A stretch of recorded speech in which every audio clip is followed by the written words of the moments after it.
everyone, a very good evening. You're watching The Money Show on ET Now. I'm Mubina Kapasi. This is the show where we get you all the latest when it comes to your personal finances and, of course, ensure that you are on the right path towards wealth creation. Expenses are continuously on the rise, even something as basic as petrol, and that's the reason why we on The Money Show always stress on the importance of investing in inflation-beating assets that can generate inflation-beating returns. So to guide us through that path, we have with us Shweta Jain of Investography. Shweta, thank you so much for joining us today on ET Now and giving us your time on The Money Show. So Shweta, to start with, you know, many a times and thankfully that is changing in a huge manner, but many a times women don't really tend to partake in topics of discussions related to money. They rather leave it, you know, to an expert, to a father, you know, to a husband, so on and so forth. But thankfully now this is changing, and it's obviously changing for the good. So let's, you know, since our topic is essentially on financial planning, investment for, you know, the working woman, the single woman, the married woman, why would you recommend that it's important for these women to financially plan themselves, even for those women who may be married and, you know, maybe the husband is footing all the bills? Hi, Mubina. Thanks for having me on the show. So very rightly said, this is changing and women are partaking more and more, but the number is still very small. Why should we do it? Multiple reasons. First reason, when we're working earlier, there was glass ceiling. Fewer women would be working. So today, more number of women are working, and we are earning more than before. So this means that we have to manage our money, whether it's singly or jointly with the partner. So that's the first reason. Second, the inheritance laws have changed in India. So earlier, daughters were not given as much as sons, not considered equal. Today they are. So even if one is not working as a homemaker, then there is the chance of inheritance coming in, and you need to make sure that you're investing according to your goals or as a family's goals, so as be it. The third reason is also that, you know, earlier there was a social stigma attached to women being single or women leaving unhappy marriages. So today that isn't a social stigma as big anymore. So which means that women are single by choice, women are single by circumstance. So that means that we have to make sure that we are financially independent as well. So I think these three big reasons why women should make sure that they are partaking in the financial decisions, because when a situation arises like this, be it a stressful situation or, you know, sudden money coming in, that's not a great time to learn. The great time to learn is when none of the stress is there.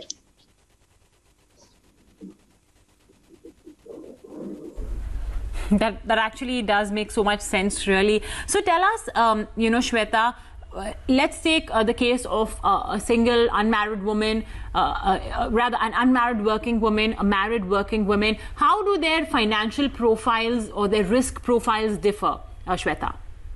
So single women, I think, again, I'm going to stereotype a little and get away with it because I'm a woman as well. And I have been conducting workshops for women for a long time now. So some bit of experience there. So single women tend to be a little more carefree with their money, tend to spend a little more because their savings or their future goals are not very clear. So that lack of clarity actually converts to more amount of spending today rather than saving. On the other hand, when women are married, there's a sense of responsibility. And there is also this other factor that comes in that, you know, there will be a break, there will be a sabbatical that might come when they have children. So this means that they have to save more and more seriously and even invest better. So this means, you know, this is the biggest difference that I find. Single women tend to invest for shorter term, even if they do. Married women tend to invest for long term when they do, because they have certain goals in mind, be it children's goals, be it retirement. So that, I think, is the primary difference that I see between single women and married women.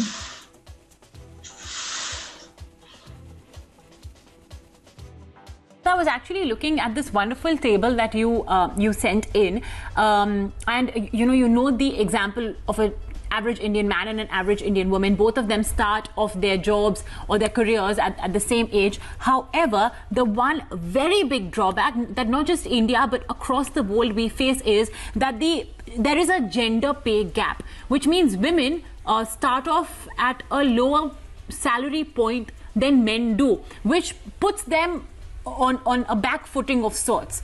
I mean, how do you sort of deal with that? The most ideal situation, of course, should be that this pay gap should not exist. But until we reach that sort of pay parity, I think all the more it becomes even more imperative for women to ensure that they are managing their money smartly. Absolutely, Mubina. So there is a gender pay gap of almost 20% in India. So which means we're starting off behind by 20% at least, some places even more. So this means that our savings have to be that much higher.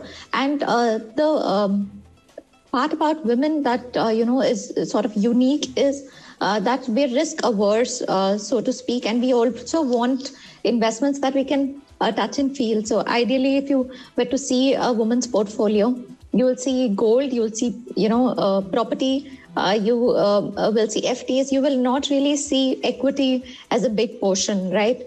So this means that women need to invest for long term, need to invest in equities, need to take that risk, so to speak, because otherwise we are going to be at a back foot throughout our lives. Because if you see the chart that I sent, and this shows that we'll be taking breaks in between.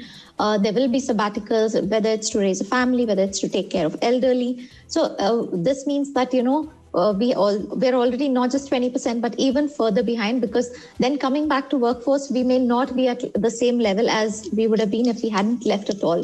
So all the more reason to invest smartly.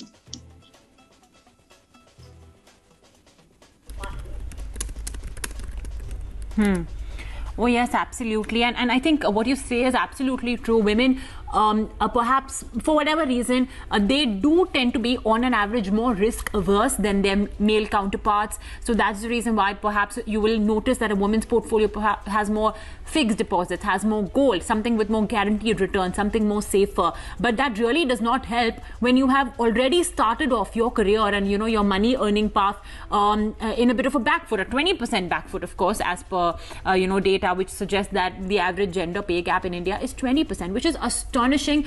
And yes, we hope that this gender pay gap does not minimize but is totally obliterated, because that's the right thing to do. Okay, let's talk about then in such a case, we often have this rule, right, Shweta, 50, 30, 20, so on and so forth, that, okay, 50% towards essential expenses and then 30 towards investing, 20 to saving. Would you tweak it in any manner for a woman, or do you think that that's a standard financial planning rule, which is sort of a one size fits all?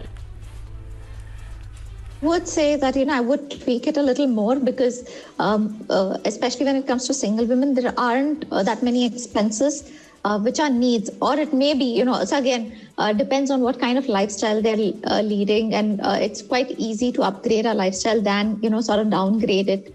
So I usually recommend that they don't start off with spending much more on expenses like rent, so that, they have that liberty to save a little more for the future. So I would tend to change that ratio, saying, okay, why don't you start off with like a 40% first save? So that first save mantra, I think, is the thing that can change for single women their whole financial situation, because once they save in the beginning, it sort of becomes a routine for them. It becomes a habit that they see. So if their salary is, say, 50,000 rupees, if they're going to save 40% of that immediately, they will only see, say, 30,000 as their sort of income, and only spend from the 30,000, and then hopefully save from that also. But first save, and I think at least a 40% margin is what they should be looking at, irrespective of where they are in their careers. Again, investing for the long term, I would again say one reason that single women need to take this more seriously is also because women tend to have a longer lifespan, right? The life expectancy is almost 80 to 85 for women. For men, it's slightly lower. it's about 75 to 80. So which means if we are going to live longer and have no support at the end of our lives, we need to make sure that our money outlasts us.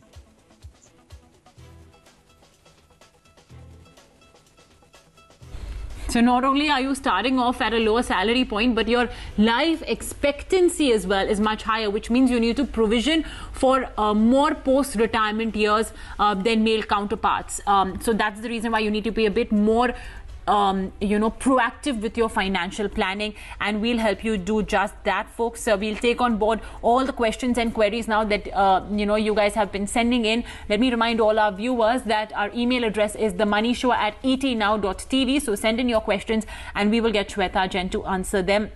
Anything on where should you start off, how should you start off, right into us. Well, first up, we've got a question from Tessin Merchant. She says, I've been working since I was 21 years old in 2011, but started my SIP only in 2017, which means she's now currently roughly about, I think, 30 odd years, and she started her SIP when she was 27. She says, the funds that I have in my portfolio have been recommended by the mutual fund advisor. So she has a Franklin India feeder, I think this is a US fund, which she started only in June 2020. She's got a Franklin India focused and an HDFC small cap fund, but she has stopped the SIP in both these funds. She has L&T mid cap, Mirae Asset Emerging and SBI small cap. She says, I live with my husband and he largely foots the day-to-day expenses. So I guess whatever Tessin earns, a good portion of it she puts into her mutual fund portfolio. And now she, Shweta, she's asking for your help on whether this is a good portfolio for her. I assume she has no other equity exposure. So Shweta, what do you think? Looking at her portfolio is sort of half information because we don't know how much she's investing and what she is saving for actually. But just looking at the schemes, I think she's investing a lot in mid and small cap schemes, and I would definitely recommend that large cap is the core part of her portfolio. So she could look at doing a large cap based fund. Even if it's ICICI Next 50, a Next 50 kind of fund is good too. But that is something that I would definitely recommend. I wouldn't recommend that she continues only small and mid cap schemes. Mirae is a great fund to keep adding. Small cap tends to be very volatile. So if her time horizon is not 7 to 10 years, then she may be in for a root shock. While markets like this encourage people to, kind of invest in mid cap and small cap and ignore the risk. But I think I would look at averaging this out over the next 7 to 10 years. So maybe she should look at building a core large cap portfolio first.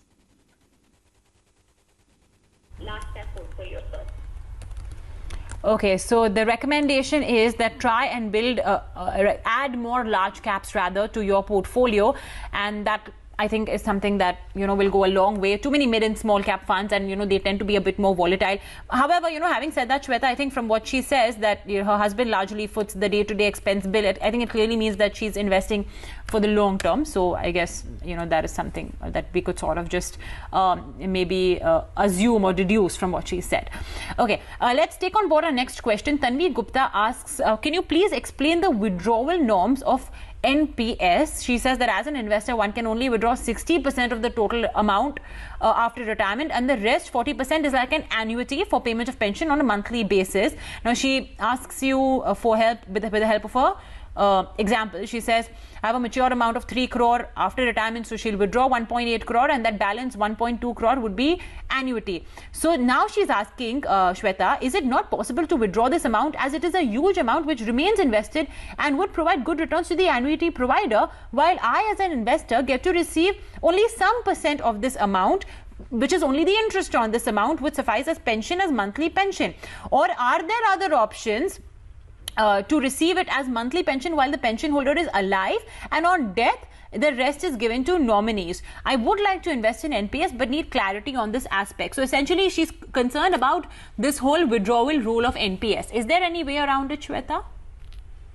My question to her would be actually, why is she looking at NPS? Because there are a lot of other products that will give her the same kind of exposure that an NPS is giving if she doesn't want the liquidity constraint, right? And this also, I'll like to point out here that NPS is an evolving product.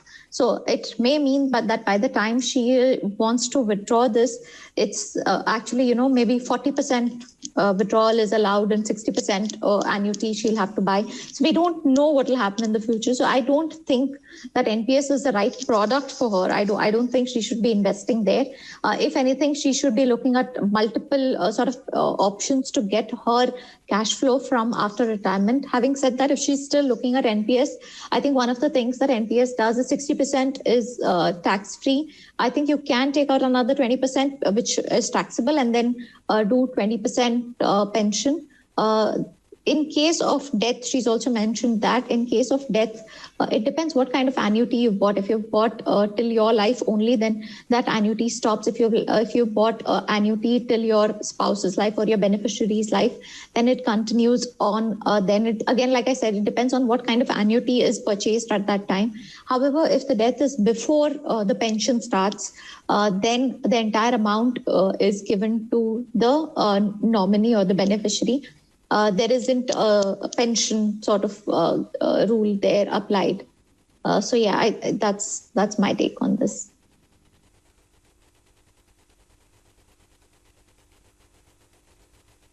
Okay, understood. I mean, a fair question actually, and I hope Tanvi sort of will reconsider that very that very decision in the very first place. All right. Well, we would have loved to take on board all the the new questions as well that we are getting from our viewers, but unfortunately we're a bit short on time. Don't fret, ladies. We'll be back. I think clearly, given how popular this conversation is, we'll be back with Shweta very soon. I hope, Shweta, you'll oblige us with yet another interview soon enough. But thank you so much for joining us today on ET Now and helping all the women out there with sound and proper financial planning advice, the importance as well of doing something like that. Thanks for doing. All right. Well, find this interview on YouTube in just a short while for now. But for now, we will take a very short break.